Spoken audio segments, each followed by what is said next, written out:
Уважаемые китайские друзья и друзья китайского языка во всем мире. Китайский язык несет в мир великую культуру и великую надежду. Надежду на то, что у всех нас, жителей Земли, будет мирное будущее.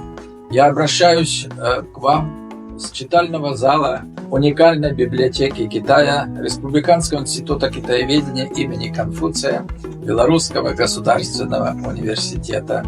Все больше и больше белорусов изучают китайский язык, изучают для того, чтобы лучше знать и лучше понимать Китай. Только в нашем институте и в его 11 филиалах китайский язык изучают более 11 тысяч человек. Сегодняшний праздник посвящен китайской поэзии и китайским поэтам.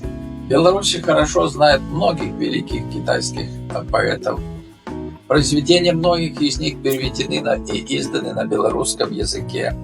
Либая, Дуфу, Суши, Ли Циньчжао.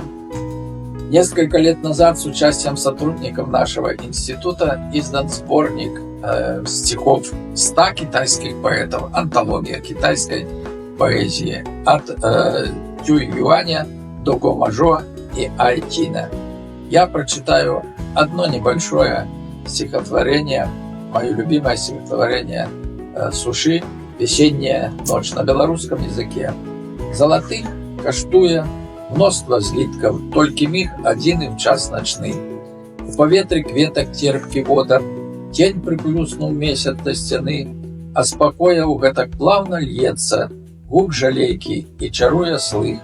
Чуючы яе напеў пяшчотны, нават вецер стояна прыціх.